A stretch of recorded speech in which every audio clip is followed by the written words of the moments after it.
All right, Entree Architect community, it's 4 p.m. Eastern, which means it's time for the Entree Architect Context and Clarity live conversation for Thursday, February 17th, 2022. Thanks for joining us. As you get here, say hi. Let us know that you're here and let us know where you're joining the conversation from. If we've never met before, my name's Jeff. I'm in Indianapolis and I come here every weekday afternoon at 4 p.m. Eastern for one reason, so that we can find clarity around the things that matter most to you, the architect. Doesn't matter if you're the employee of a firm or you own your own firm. Maybe you've circled a date on the calendar and you said 2022 is my year and you're on the runway to starting your own thing. Or maybe you have owned your own firm for a year or 10 years or 29 years and you're starting to rethink or reimagine what that firm could or maybe even should be. All of the topics that we cover, one topic every day, they all fall under the broad umbrella of the business of architecture, and they're all the need to know topics for the success of small firm architects just like you. As usual, I am joined for these Context and Clarity live conversations by my co-host, Katharine MacPhail. Hi, Katharine. Hi, Jeff. How are you today? I'm great. I'm going away this afternoon, so I'm taking a very rare few days off. Why are you going away? I help run this fiddle camp, or I just mostly do what she asked me to do. Anyway, so we're gonna go play fiddle, Scottish fiddle, and have some fun. Nice. Very good. One day we will have Katharine MacPhail live playing Mhm. Scottish fiddle for You will us. never have that. You'll never have that. But if 7 other people wanna join me, then yeah. Okay. That's I can only play Fair. with 7 other people. I can't play by myself. Okay. No solos. All right. No solos. Fair enough. I am We'll not a keep solo trying. player. Yeah. All right. Well, we'll keep pressuring Katharine and see if we can eventually get her to break out into a solo role. But that sounds like fun. I'm glad that you're Yeah. going to be able to go away. Let's see who's here with us. I'm looking out there. For some reason, Romper Room popped into my head. Romper, Stumper, Bumper, Boo. I see Brian McCartney joining us from YouTube. Brian's over in Vermilion, Ohio. And it looks like on my screen, he is the first in, which means that he wins the John Kenny Memorial Crocheted Bathtub that we give away every day for the first person into the conversation. So, Brian, thanks for joining us. Congratulations. Chris, I see you over there in Massachusetts. Kurt is the Urban Collab Architecture. He's over on Twitch. He's up in Flint, Michigan. Louis, welcome back from Richmond, Virginia. Ken in Detroit area. Barry, welcome back from Scotland. Luciana, welcome back from Massachusetts. Janine from Arizona. Margarita from South Florida. Mark Arlepage has joined us. He said he thought that Katharine would be the house band for the Entree Architect annual meeting We haven't down in worked out the Austin. contract yet. No, it's Oh, November. It could happen. boy, the agents are getting involved at this point. Yep. Anytime the attorneys get involved, it gets hard. Maybe Katharine will become the Maybe. house band. She and 6 of her closest Scottish fiddle friends. Rod says, do a solo. So low, I can't hear it. My dad always used to say that. I So like that Rod's one. dropping dad jokes on us all the I'm way gonna from use that Monroe, this weekend, Louisiana. Rod. Thank you. There you go. I love it. Those are good. We've got a whole dad joke segment going on now. That's great. And for anybody else that's out there, if you haven't said hi yet, say hi. We love to see where everybody is. As I'm looking around the room right now, we've already spanned the United States, and Barry's over in Scotland. So we've jumped across an ocean. It's great to see how our global community gets involved in these conversations. So make sure you say hi, even if you're just listening in or multitasking, and let us know where you are.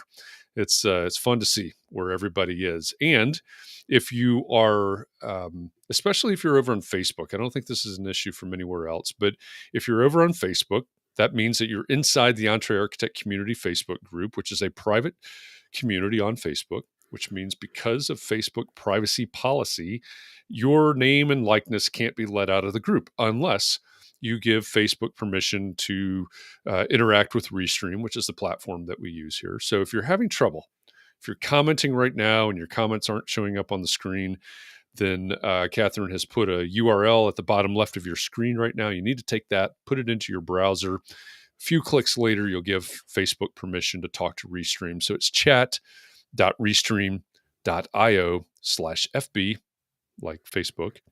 And like I said, a few clicks later, and everything will be honky dory. I haven't said that in years. Gee, why not, Jeff? I don't Hunky know. dory. Today's the day. Did you Today say is the honky official. dory or hunky dory? I said Like you honky, said, but it's probably you said supposed to be honky. hunky. It's hunky, Okay. I think. Okay. Hunky dory then. Not to correct you on the air or anything like that, but if you're gonna say hunky dory, you might as well. Okay, may as well get it right. Right. All right I could then. be wrong, but Well, whatever it is, if your comments aren't showing up, go to chat.restream.io/fb and give Facebook permission to talk to Restream, and your comments should start showing up after that. So, with that, again, thank you to everybody. I see, like I said, I saw Twitch, I see YouTube, I see Facebook. I haven't seen Twitter. Um, but that's we stream out. We call this our simulcast, which goes out to Facebook, LinkedIn. Have we seen LinkedIn yet? I don't think we've seen LinkedIn. Facebook, LinkedIn, YouTube, Twitch, and Twitter. So it's great to have all of you joining us today. Jake's joining us. He's doing the dishes and baking cookies while listening to the two architects in his ear. Well, it's great to have you here, wow. Jake. It's weird to think of it And that way. it is kind of weird to think of it. Yes. We're in somebody's ears. I know. Sorry, Jake. But it's great to have you. Thanks for joining us today and everybody else. Mark said a few minutes ago, I've lost his comment now somewhere in the scroll, but he says he's really looking forward to this conversation. I'm really looking forward to this conversation as well. We have a great guest today. She and I are on very similar wavelengths, although our applications are in different areas, but we resonate with each other. I'm really looking forward to this conversation and also celebrating her new work that is out. We'll talk about that in just a minute. So let me introduce the person that is in the green room that's eating the green M&Ms that we leave for all of our guests. Our guest today is an author, a coach, and a speaker. She's a thought leader in the organizational design and execution space that literally grew up in an architecture office. She's a consultant for architects across the country, and her new book is called Work is Art. Jane Walton, welcome to Context and Clarity Live. Thank you. I've never been in a green room before, so maybe this is the first of many. Thank you. Hopefully it is. Hopefully it is. And hopefully every green room you're in from here on out is furnished the way that we furnish our green room. And it's just the most pleasurable experience. Thank you. That's very nice. Yeah, you're in our nicest green room that we have. That's the one you may very well be. Yeah. I want to go in that green room. Anytime. Well, fantastic. If you're wondering what's behind Jane on her left, you're right. That is snowy Kansas City behind her. So for those of us in the Midwest, it is a beautiful but cold winter, and that's what's going on back there. So you can keep in Kansas City. Really. It'll be gone. It'll be 60 in 2 days. We just wait long enough. Yep. Winter in the Midwest. Well, again, thanks. I really appreciate you joining us today. We have been talking about, and for those of you that may be new to Context and Clarity, what we do is we take what we're going to talk with our guest on Context and Clarity Live on Thursdays, and we shape other topics around that, related to that, for the other 4 days of the week. So we do Context and Clarity every weekday at 4. And so this week we've talked about what architecture is, how to design your work and your life, how to create culture in the workplace, even if you are a solopreneur, a sole practitioner. And of course, all of this leading up to this conversation with you today, Jane, talking about work is art and how architecture firms can be works of art. So I guess where I'd like to jump into the conversation is, we all know that art is in the eye of the beholder. So when we're creating our work as art, who gets to determine that? Who determines whether it's art or something else? Yeah, well, I mean, we've all seen terrible art too. So you talk about in the eye of the beholder, and I think when I was writing this book and putting it together, is saying we're not thinking enough about it. I work with practitioners who spend so much time and energy on the window treatment, the doors that were used, the flooring. I mean, they'll switch out, that's not good. Let's try that one's not good. That's not good. But we're not doing the same thing as we're creating our internal space, and what we're focused on internally so we can deliver the way we want to externally. The question to me is, with these brilliant designers I work with, if you turn that focus and that lens internally, what would you create? Maybe what are you seeing today, but what would you like to create? Because I think if we spent the time and energy we do, that you all do, externally, internally, it could be a pretty amazing space. I mean, things could get really gorgeous. And I've been in those internal spaces that are gorgeous, and I've been in those internal spaces that are pretty ugly. And so it is intention and focus. And I think, this idea of work being art, what you're creating, certainly, even if you're a solopreneur, we're all partnering with people. I'm a solopreneur. So I partner with people, I partner with clients. Am I creating art in those relationships and those interactions so that from start to finish, it's a pretty great process? This kind of idea of exquisitely thought through and arranged. I think of that as a piece of art. And are we doing that internally as we're going through our days? So does it start with being intentional about how we're working? Absolutely. Absolutely. And having the time to do that. How many people sort of get in and start rushing, get into meetings, start rushing, and you're not sort of settling into especially even the day before, what's the next day look like? What do I need to be prepared for? I mean, the more you can be thoughtful and intentional, certainly the better the result's going to be, but the better physically and mentally you're going to be also. So it really is getting out of that reaction mode. I remember talking to an executive and I said, where do you add the most value here? And he said, they come to me when things are wrong and I tell them what to do. And he thought that was so much value that he was introducing, that he could, get them out of the chaos. And I thought they should be in a position where they didn't have to come to you for that. So how can you create situations and circumstances that those aren't happening, certainly as much as they are, but what are we spending our time doing? And the more intentional you can be, the better, again, the result for everyone. The better your business product's going to be, the better your relationship with your clients going to be, the better your relationship with employees, which then comes, it's design is all about innovation and ideas. And so creating that unity that we'll probably talk a little bit about, how do you create those conditions where everyone can do their best thinking and their best work?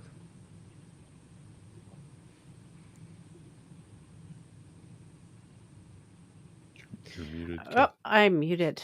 Okay. So we have this a question from James Polk. How do you create an emotional response to your work as art? Do you feel like you just need to feel it in yourself that you have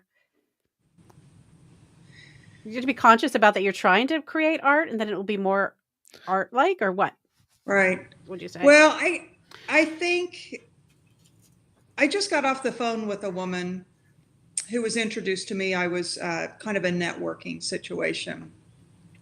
And I left that meeting with a lot of appreciation, a lot of sort of awe, a huge connection with her.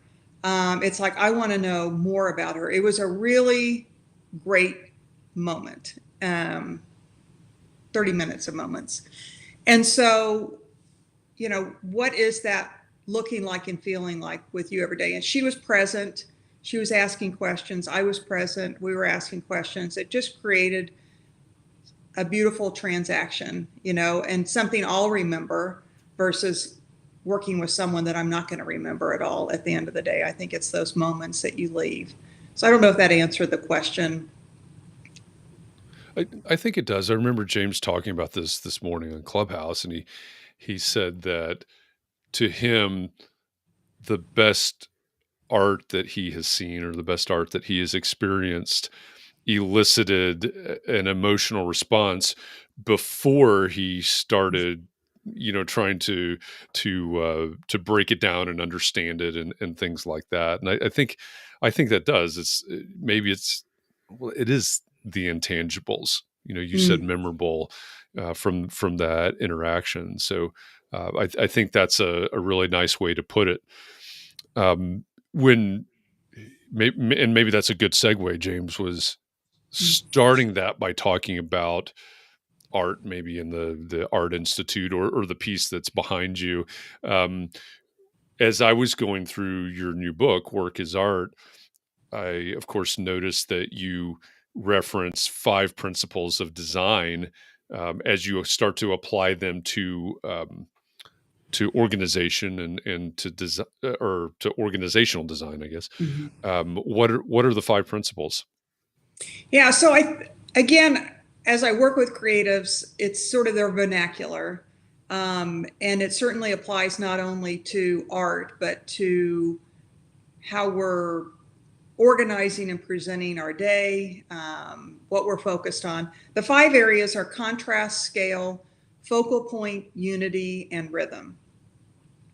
And the first couple are contract and scale. And so let me kind of back up. When I thought of writing this book, I wanted, a lot of it was, how do you create this unity within a group, a team? And that can be a client, you, and a banker, or a client, you, and a sub, or the contractor, certainly.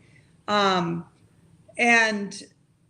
so when I thought about how do you create really good conditions that you can do your best work and get the best results and learn a lot and grow a lot, I thought you really, for a firm, you've got to, so that's focused internally, but I thought you really have to start externally, which is the contrast and scale. So the contrast is all about what makes you stand out? How are you different from other firms?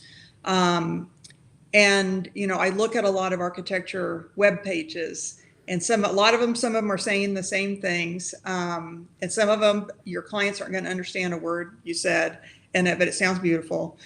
So that's something to kind of look at. But it's, how are you standing out? When someone comes to you and looks at you, what are they coming to you for?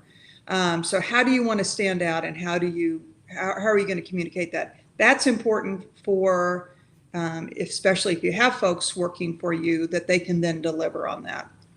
So it's kind of getting clear on that contrast on how are you different, and does that even matter to your clients? Is that important to them?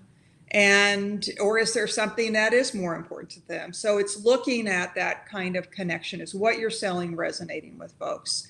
And if it's something, it should be something unique, and you want to pull in the customers that will appreciate that and kind of see eye to eye with that you're in sync together. And then from there, I look at scale, which is, so how deep or wide do you want to be? Are you a generalist? Are you a specialist? So if you're a generalist, typically you're competing against a lot of generalists. And so you want to kind of plant deep roots locally where you are. If you're a specialist, so you specialize in, there was a woman I talked to, and she specializes in designing for hospitals and noise in particular. So really looking at the amount of noise in a room and what that does for someone's health. She's a specialist in that. So people are going to call her probably all over the world on that, depending on how many folks are in there. So contrast and scale is really who you are and where is that going to take you. And I use the example, I'm a generalist, but my specialty is working with architecture firms. So I appeal nationally because, there's not a lot of people in my space. So it's kind of helping you think through that, because that's going to determine where you're focused, where you're investing, where you're establishing your expertise, so people are coming to you.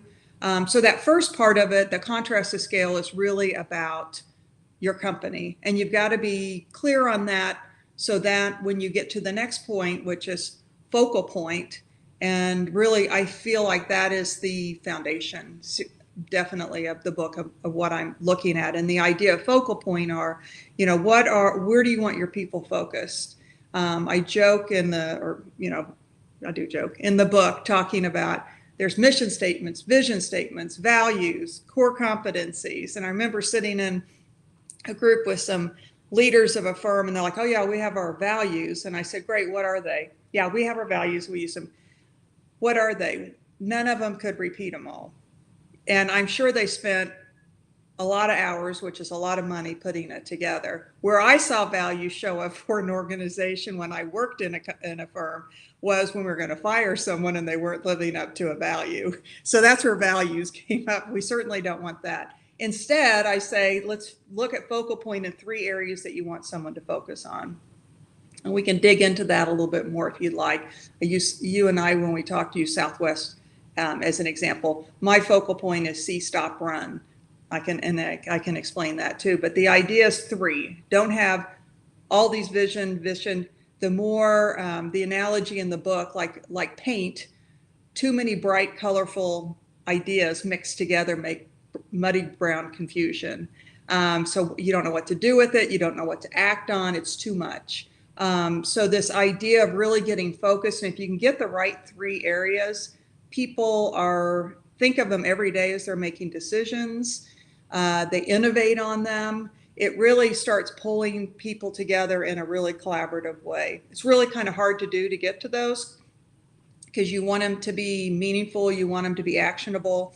And again, we can dig into that a little bit. But focal point is that middle part. And once you have that, the last part is then creating that symbiotic relationship internally. And again, for a sole proprietor like me, it's getting my partners. We all have business partners, sole proprietors that we're linked in, and I know a couple of mine are on the call today, so hopefully I'll do them some justice. But it can be applied both ways. But unity is really, your folks need to understand the business, what it takes to be successful, from finding work to winning work to delivering work to work, sustaining the test of time.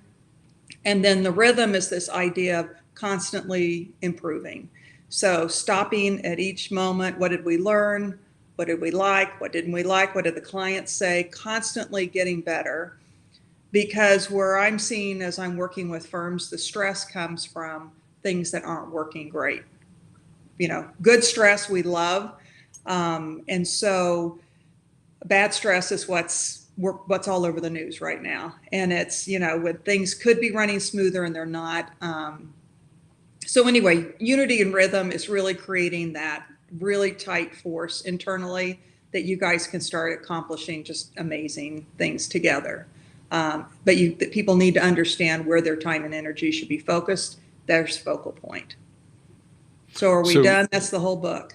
Thanks for joining us. And I will tell you, it's a little book when you get it, but you'll see it's very, very colorful in the graphics that it has. So it's really meant to be, I call it sort of a children's book for adults. A lot of graphics, only business book with no graphs, but lots of graphics and lots of, bright, wonderful colors. So yeah. It really is. It's a nice volume to hold in your hand. It's a nice size, and it is nicely designed. I appreciate it for that. As you were running down the different principles: contrast, scale, focal point, unity, and rhythm. I know you work with firms on this, and you do workshops around this as well. Is there a hierarchy, or is it necessary to start at contrast and work through rhythm? Yeah, it is. Yeah, because you just have to be clear with that. And you may need to go back. There's, that's probably more focal point. You need to be really clear on who you are and what you're not. So when you're hiring folks, I've seen people hired and they said they talked this game and I got in, and that's not what the reality was. So I think part of that, especially for sole proprietors, and I will tell you, I've been in business 11 years now, And it's tougher than hell to get this first part right, because am I everything to everyone? Am I something to, where do I fit in? And so it's that testing. But I do think you need to start with that. Could you start with focal point? Perhaps. I mean, I think a lot of people probably, they may go through the first 2 steps and say, we've got this figured out. So jump on over, you may not need to go through that enough. But I think, the idea with contrast too, which I think is essential, is what are your clients saying about you? I was working with a firm recently and we're going through that. And the feedback from the clients, it was beautiful. And it certainly reinforced what they were wanting. So that says, hey, we're doing a good job, because that's what they're seeing. I think they had a few surprises that said, oh, we're even better in that than we thought. So I think getting feedback from clients is an important step. And I think that should be done pretty regularly too. So scales more, again, today, as busy as firms are, they're just trying to get the work done. And if you're not thinking about how you want to scale and where you need to go, it's going to be put on the back burner for a while. So I think it's a really good exercise to go through in this. Yeah. Well, and it seems like, and you basically just said this as well, though, in order to get to the focal point, I want to talk about yours in a minute, but it would really help to understand the contrast and the scale Yes. en route to get there. So I understand why you would say you need to go through in order. And you mentioned your three points, your 3 focal points. What, how did you come up with those?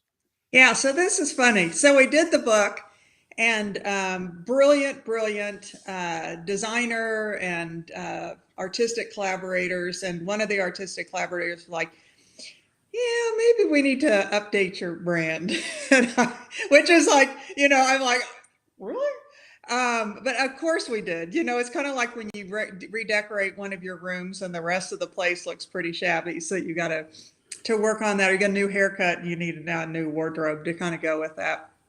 And so it was a really great time to kind of refresh on stuff. So the funny thing was, so my name is Jane, and the young woman, I say young woman, and a lot of people are younger than me, she wouldn't have grown up with the Dick and Jane books. So people who don't know the Dick and Jane books, it was this, and actually I was sort of past that prime, but they've lasted. I mean, people have kept them. So it was a primer, see Dick run, see Jane do this, see Spot this. But it had this rhythm, and it was sort of an innovator, as I studied it a little bit in children's books. So hers, so to be like see Spot run. Spot was the dog. And so we had this idea, she had this idea, see, stop, run. So the idea of see, stop, run, again, 3 areas of focus. In the book, I talk about stop, drop, roll. It's memorable when you have 3. You start getting with 4 and 5, you start forgetting. It kind of dances on your tongue. It creates focus. It makes you sort out to get down to those 3. So it becomes really intentional. I talk about stop, drop, roll, turn on, tune in, drop out. Life, liberty, the pursuit of happiness, those we remember because there is a rhythm to it. So see, stop, run. What's really important when I work with a client is to look at different perspectives. I go in and I'm not only looking at the leader's point of view on how things are going, but what is the team next to them and the team below? What is everyone how are they seen? So it gives you context, it gives you perspective. So this idea of seeing is looking from inside out, outside in, client point of view. And I think that's certainly important as I go in to work with a company to really understand what the situation is. But I think, and again, your 3 areas should have applications internally and externally. So it's not only a process I go through, but it's something that they'll reap a benefit from, to go through for their company. Stop. My biggest mantra out there, and you'll see it in the book, is there's too much noise in the workplace. There's too much, I talked about mission, vision, this, core competencies, this, and there's too much noise. And I was working with a firm the other day, and they had kind of a leadership level, and they said, what should their role be? And we talked about, maybe it's helping to develop that next generation. They're closest to it. Yeah, they'll be in charge of culture. And I'm like, but be careful, because you put someone in charge of something and they're going to start putting programs together. And then it gets muddy and confusion versus, how are we just interacting and working today? And what can we do to make it better instead of creating program after program after program? So this idea of stop is things that aren't adding considerable value. I talked to a training and development association, and I said, what programs, if they went away today, no one would miss them? And they knew exactly which ones. They're being forced to keep them going, but which ones would go away? The other, I would say, especially if you start getting bigger, if there's an idea that comes forward, what's a vetting process to say, should we even spend time and energy on that internally? Is there a different way to do it? I've seen companies spend millions of dollars on things that even the committee that came together on it are like, why are we doing this? But the chief guy said yes, so we're going to do it. So this idea of really paring back, I'm a minimalist at heart. So really paring back, so what you are focused on, people will remember, it's going to be important to them, and it's going to add tremendous value. We want to look at that value. So strip away stuff that's just noise and really focus on what's essential. So that's really what the stop is about. And then run your business is the run part of it. So by doing those two things, and run your business with intention, with focus, running is really a lot about intention. So see, stop, run. And what's been interesting is we launched this brand in the last month or two, and so on LinkedIn, people have sort of caught on this see, stop, run. That's see Jane. Jane is great. You should hire Jane. So the people have gotten on board with this idea. So if you have kind of your three, it's the momentum that you can build from it. And that's what you want. Is essential. We use Southwest as an example, and they have safety, on-time departure, and customer experience. And those are goals they have every day. Safety trumps everything. I always ask people what they think the next one is, and they think customer experience. And I said, no, it's on-time departure, because it's all about, you got to make money to stay in business. So even though they feel friendly and really great, they're all about the business. But as a client, you're not feeling that. But you are reaping the benefits of that. So that's the beauty of this idea of focal point. So if you can get those three, people, again, can innovate from them, can make it better all the time. That's what the key is there. And you used the word intentional a minute ago, and I've been using the word purposeful a lot lately, which I think in this context they're very similar.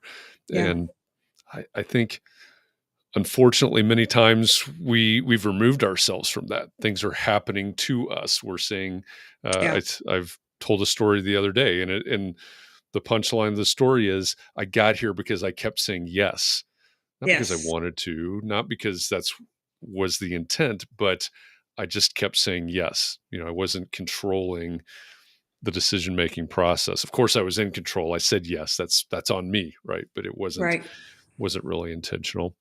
Yeah, if you even think of the word intentional, it just feels kind of grounding.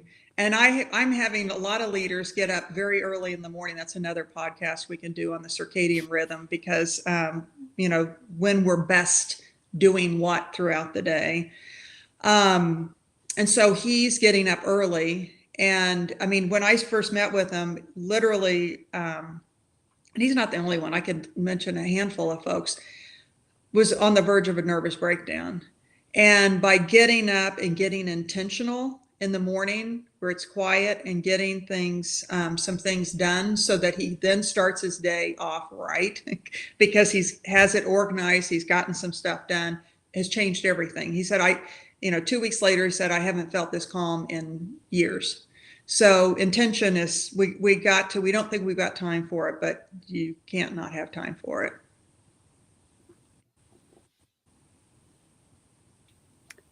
What are the metrics you use to measure success? So how do you know when you're doing it? That's from John Jones. You know what? I hate metrics, and I know they're important in the world that I'm in. I know they're in, but basically I will say, you're not losing people. That would be a metric.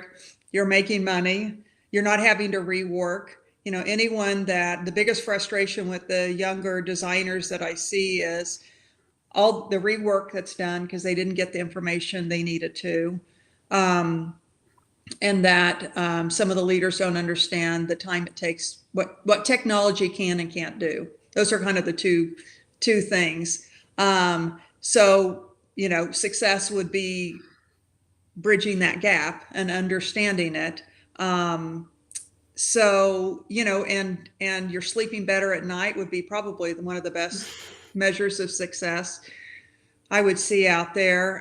Health conditions aren't coming up. I mean, those are the things, those are the pieces of success that I have, and that you leave at the end of the day energized and not drained.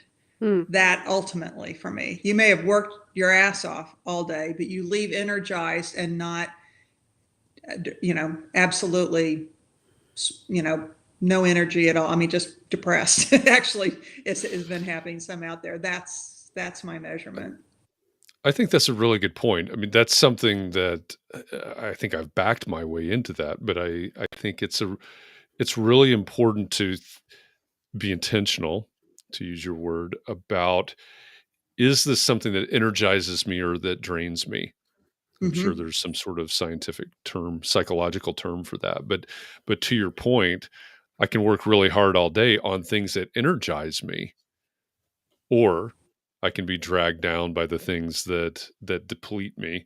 And again, I make choices, right? That determine the direction that's going in. I think that's really good.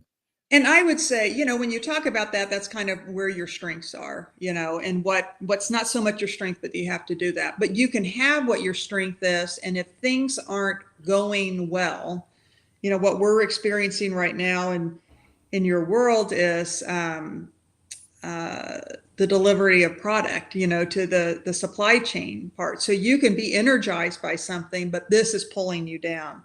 So one of the things I would say is to look at, I did a blog post on LinkedIn a couple of weeks ago, and it was, I think the primary role of a leader or someone who's in charge is to remove obstacles, things that aren't going well, make a decision, communicate something, deal with the elephant in the room, those things that are creating dissonance that don't have to be there. The burr in the saddle, as I described it, get rid of those, because we can have stuff that we love to do, but other stuff's draining us. So it's that distinction. So one of is strength or not strength, and then things that are getting in the way that don't have to get in the way. I'd look through those two lenses, I think. So John also wanted to know, what's an example of a firm that's a work of art? Or what does that look like? Say that again. What's an example of a firm that is a work of art? So if someone has succeeded, I mean, I think you just touched on it there, so it might be the way people feel personally, but is it a physical thing? Is it like their office itself is, you walk in and you get a sense of being in a place where design matters, or does it look like anything? I'm always looking at the person, and so you always hear about these genius designers, and it's just hell to work there. And I don't think that's success or a good design. I just don't. That doesn't resonate with me. I feel it when I walk in an office. I feel how people are interacting with each other, how they're interacting with me. I have probably one of the best clients I've ever had in the last couple of years. It's just been a complete joy working with them. And when I go in there, they're so gracious to me, and they don't have to be. And it's not that, they're afraid, you better be gracious to her. What, it is just this natural graciousness, and it comes from the top. And because of that and their interaction, the work is great because they're really, no one's afraid to, and I haven't been in all their meetings, but no, they're not afraid to speak up. I've been in actually a couple where they were working on stuff, and there's true collaboration that's going on. That's a work of art to me, that if you can really interact and pull people in and bring out the best in folks, that's going to bring out the best in design, in your design. That to me is a beautifully designed organization. And that's, what this book is about. It's not shiny and new. I've seen smoke and mirrors out there. Some companies that's got, wow, I can't believe what they're doing. And you go in, it's nothing that you would think, and it's really not what you heard about. But I think it's you can feel it when you walk in the space. And it's not to say there's not going to be times where things are stressful and difficult, but you can certainly get through those times a lot better when you have that foundation together. So that's how I define a beautifully designed organization. And when I look at, these pieces and parts of the book, it's having these things in place and thinking about these things and talking about them with your staff, that it will, as a result, create a beautifully designed firm. It seems to me that it really stems from clarity. Yeah. Yeah. Yeah. Let me give you an example. When I was a young manager, I worked for a financial institution. Was not a fit for me. It was good to get back. I liked the creative space, but it was a great learning environment and actually a great leader. So I had I just been moved into the manager, hadn't been there long, and I liked taking new assignments. So I took this one assignment, and because they were open, they were growing, so they're opening up a new space. And at the time, I had a team. They were called support services, and they would scan checks and stuff. They were kind of the mailroom, and usually a group that was sort of invisible. And so we were going to set up this space, and we were going to have the toughest client in the whole place. And they were known for yelling and screaming, high stress, really difficult group. And one mistake could cost the company, $20 million, $100 million, because they could lose the client. Everyone was going after this client base, a lot of competition. So the stakes were high. So I brought this group in, and they kind of came over because they liked me. I liked working with them. And so what I did was I said, so here's the deal, guys. Here's our client base. And I talked about them. High stress, high this, but here's why. The stakes are high here. This is really important to them. It's important for the company. So what can we do to support them? And we studied, I had a book that they read.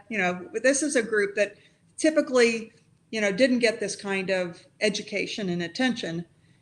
We read articles, and I kind of let them go. So they, on their own, put these cards together that were laminated with information that'd be helpful for the folks moving in. One guy sort of memorized where everyone was and where the leaders were. They did all this stuff that they didn't have to do, but they were sort of given this background, and here's what we're here for, and here's how we can support them. And the group moved in, and within the first week, I had messages from managers going, what is up with this group? We have never had service like this before. This is phenomenal. It gets me teared up. They had these toolboxes the company had that had gift cards and stress balls and stuff. This team had tables full of stuff from this tool chest.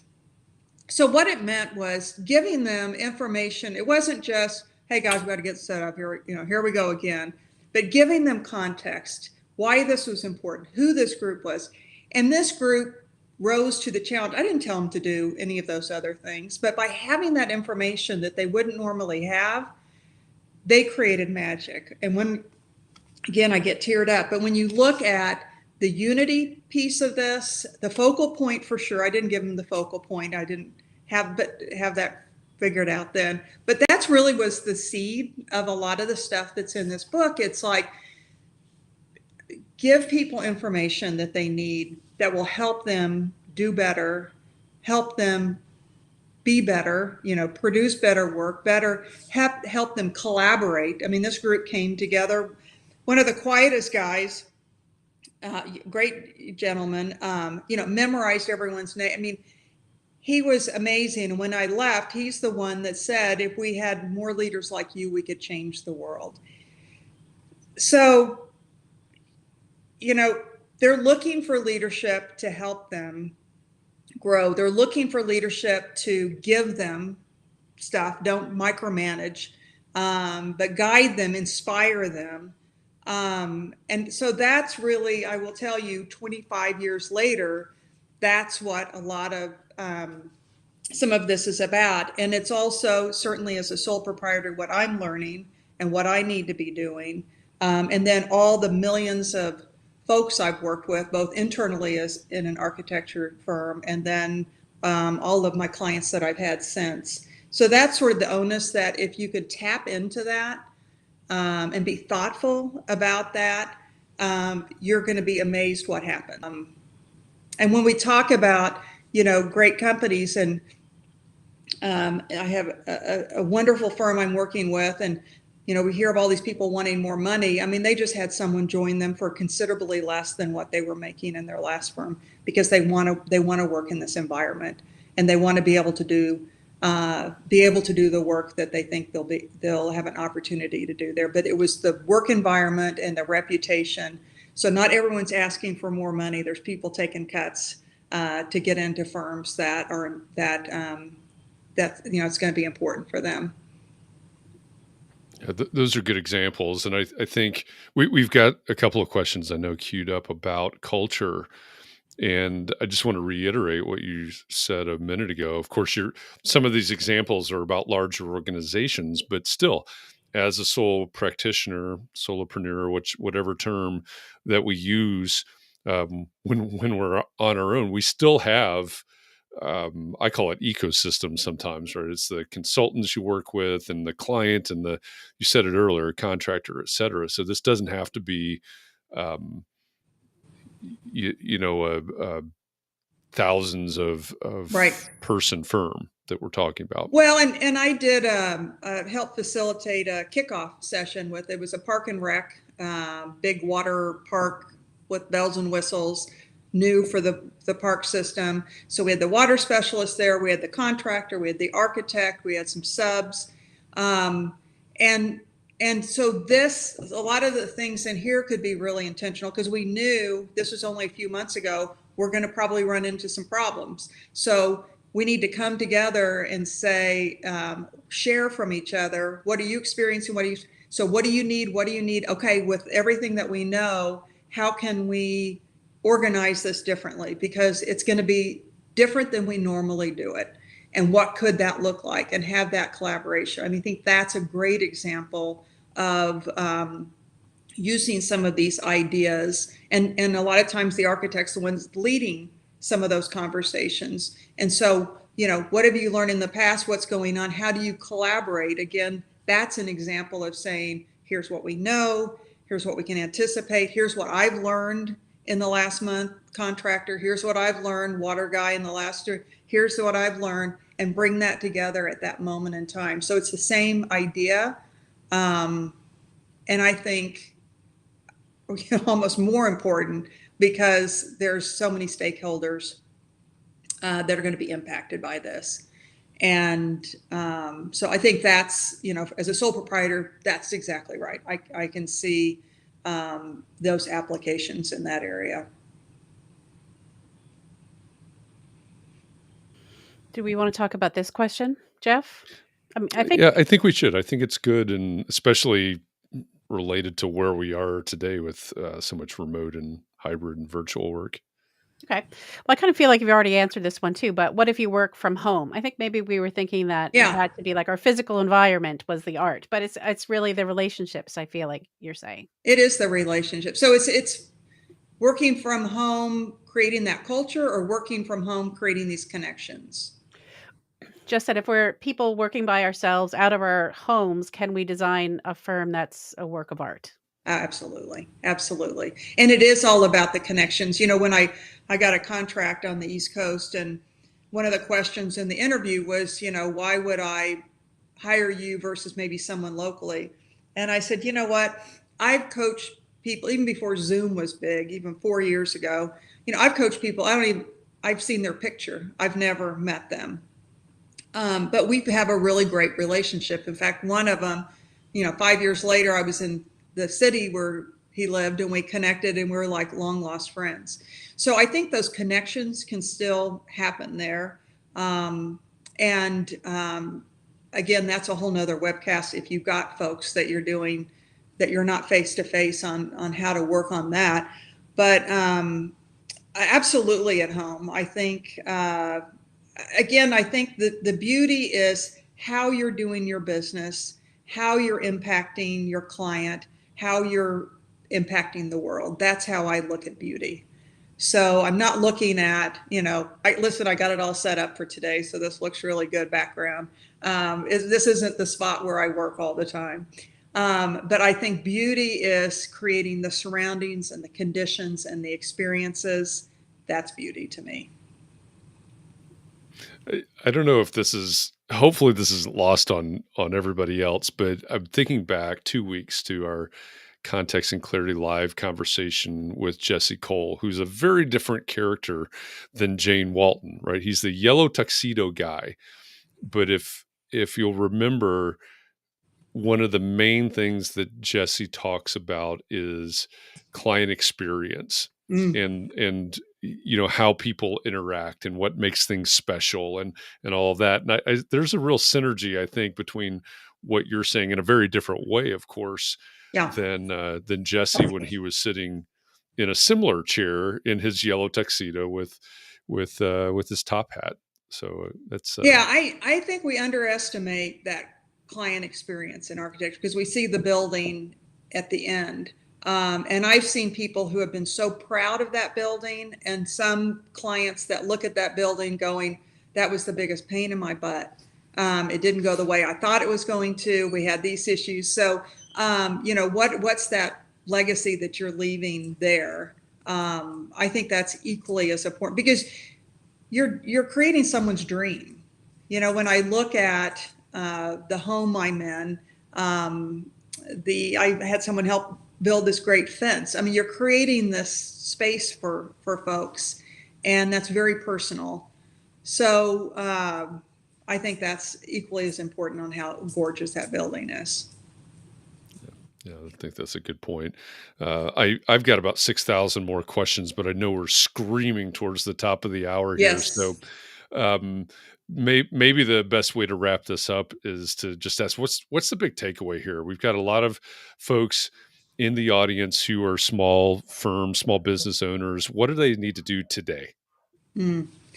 Well, when I look through these steps, it's if you create the intention and you create conditions that a great collaborate, because we all have to collaborate. I don't care if you have your own business or not, where collaborations are exquisitely thought through and arranged.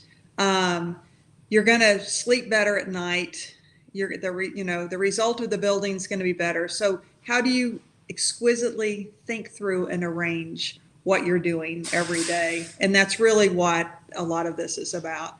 Is really being intentional about those things. You're going I to love that. Great lesson. be so much happier, I think, at the end of the day. Yeah, I think that's like I said earlier, purposeful is a word I'm using a lot this year. Nice coincidence, but intentionality. We're making decisions, right? Whether they're turning Yeah. out well or not, we're making decisions. So that's Everybody start being more intentional about the decisions that we make. If you're more intentional, your business will take off like you've never seen it before. I truly believe that. So it's there's a cause and effect to that. Yeah, I love that. Love that. That's a great lesson. So that's everybody's assignment for between now and the time you go to bed tonight. Figure out how to be more intentional about the decisions that you're making for your business and your life, for that matter. Jane, thanks a lot. This has been a great conversation. Yeah. Great information, and I love the way that you framed it.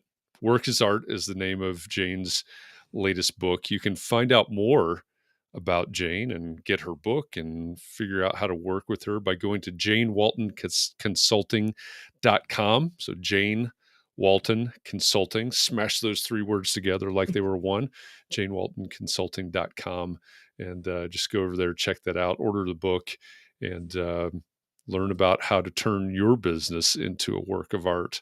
So Jane, again, thanks. Really appreciate you being here and having this discussion with us today. Thank you, guys. I appreciate it. Everyone have a good day. Hey, you too. Yeah, absolutely. Thank you so much. Yeah, and everybody out there in our live audience, thanks. Thanks for being here with us. Thanks for making context and clarity a thing. Because again, I say this every week, but I mean it every single week. If it weren't for you, we would not be having this conversation with Jane right now. So thank you for this. Thank you for the opportunity to talk to Jane and learn these things today. I hope that you can find a way to apply them to your work today. Let's get started today. I'll tell you, the work you do, and Katharine and Mark, I mean, it's a lot of work. So I think bravo to you for what you're doing for the industry, because it's a lot of work. So thank you for that. It's as is with you, it's a labor of love. So thank you for that. And it's for this community. It's for all these people that are commenting here. So thanks to all of you. My wish for all of you is to be well and be safe. Please take care of yourself. Take care of those around you. Find a little bit of time to breathe tonight and relax. Find some way to get rejuvenated, because we're going to do this all over again tomorrow. And and that's part of the fun here. So again, thanks everybody. Have a great day, a great night, a great afternoon, depending on where you are in the world. I see Audrey is over there joining us from Australia. I just saw her name pop up there. So thanks to everybody all around the world in this global community. And I hope that I'll see you all somewhere sometime soon. Thanks, everybody. Thanks, guys.